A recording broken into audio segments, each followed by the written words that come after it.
بسم اللہ الرحمن الرحیم۔ السلام علیکم، میں شجیع اللہ فراست۔ آپ دیکھ رہے ہیں نیشنل اور انٹرنیشنل نیوز پر مشتمل 4 ٹی وی کا خصوصی خبرنامہ دنیا بھر سے، یعنی خبریں آپ کی نظر سے۔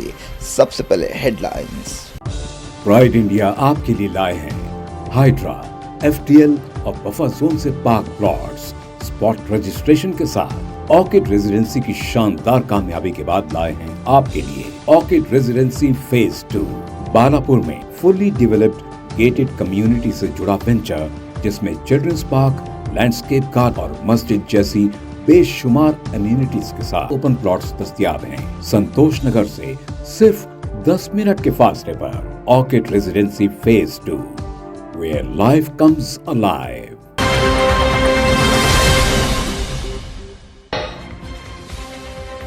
سوڈان کی فوج الفشر ٹاؤن سے باہر نکل گئی، قتل عام کا خطرہ، پورے دارفور میں ریپڈ سپورٹ فورسز کا قبضہ۔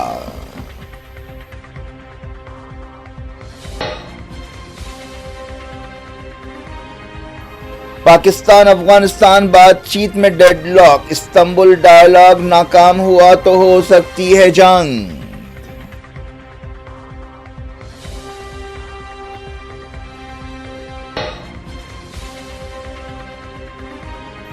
مغربی کنارے میں اسرائیلی سنائپرز نے 3 فلسطینیوں کو ہلاک کر دیا، اسلامی جہاد نے کی مذمت، تناؤ میں اضافہ۔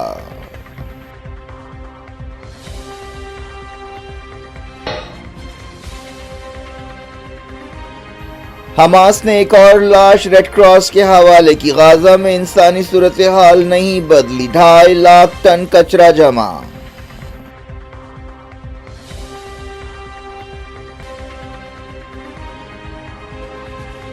جمائکا کیٹیگری 5 کے طوفان ملیسا کی زد میں، عہدیداروں نے دی بہت بڑی تباہی کی وارننگ۔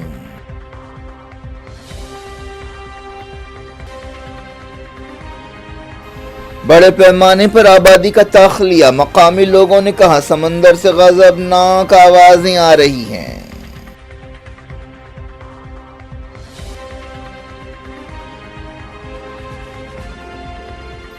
طوفان مونتھا آندھرا ساحل سے ٹکرایا، کئی جگہ بارش، تمل ناڈو، اڑیسہ، تلنگانہ بھی متاثر۔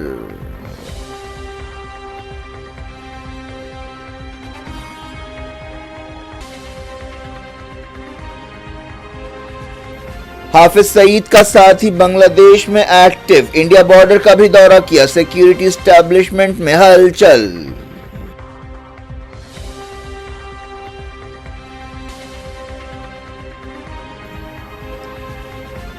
بہار میں انڈیا بلاک کا مینیفیسٹو جاری، تمام خاندانوں کو سرکاری نوکریوں کا وعدہ، راہل گاندھی غیر حاضر۔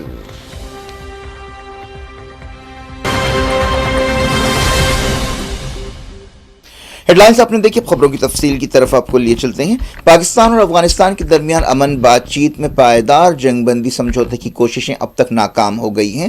خبروں میں سورسز کے حوالے سے یہ بات کہی گئی، دونوں ملکوں نے اس ڈیڈ لاک کے لیے ایک دوسرے کو ذمہ دار ٹھہرایا ہے۔ بات چیت سے تعلق رکھنے والے عہدیداروں نے نیوز ایجنسی AP کو بتایا کہ پاکستان کی شرطیں قبول کرنے سے کابل کے انکار کی وجہ سے یہ ڈیڈ لاک پیدا ہوا ہے۔ پاکستان نے افغانستان سے یہ یقین دہانی مانگی ہے کہ وہ پاکستان کے خلاف حملوں کے لیے اپنی زمین استعمال کرنے نہیں دے گا۔ بات چیت کے تعلق سے اب تک کوئی سرکاری بیان جاری نہیں کیا گیا ہے، لیکن افغان میڈیا میں کہا گیا ہے کہ طالبان عہدیداروں نے تعمیری بات چیت کی اور ہر ممکن کوشش کی، لیکن پاکستانی کیمپ سنجیدہ نہیں ہے۔ انہوں نے ان الزامات کو رد کر دیا کہ افغانیوں نے سنجیدگی کا مظاہرہ نہیں کیا اور اڑیل رویہ اختیار کیا۔ افغان عہدیداروں نے کہا کہ بات چیت آگے بڑھنے کا دار و مدار دونوں ملکوں کے پازیٹو رویے پر ہے۔ پاکستان اور افغانستان کے درمیان ترکی میں بات چیت ہو رہی ہے، اس سے پہلے قطر میں بات چیت ہوئی تھی۔ استنبول میں تیسرے دن 18 گھنٹے بات چیت ہوئی۔ ایک خبر میں کہا گیا کہ بات چیت نازک مرحلے میں ہے، بات چیت کے تعلق سے الگ الگ خبریں آ رہی ہیں۔ ایک رپورٹ میں دعویٰ کیا گیا کہ افغانستان کے طالبان نے دہشت گردی کے خلاف کارروائی کے مطالبے سے اتفاق کیا، لیکن سرکاری طور پر اس بارے میں کچھ بھی نہیں کہا گیا۔ سورسز کے حوالے سے کہا گیا کہ ایک آخری کوشش کی جا رہی ہے کہ اس معاملے کو بات چیت کے ذریعے حل کیا جائے۔ افغانستان اور پاکستان کے درمیان اگر بات چیت ناکام ہوتی ہے تو دونوں پڑوسیوں کے درمیان جنگ کا خطرہ ہے۔ پاکستان چاہتا ہے کہ افغانستان کی حکومت تحریک طالبان پاکستان TTP کو پاکستان میں حملوں سے روکے۔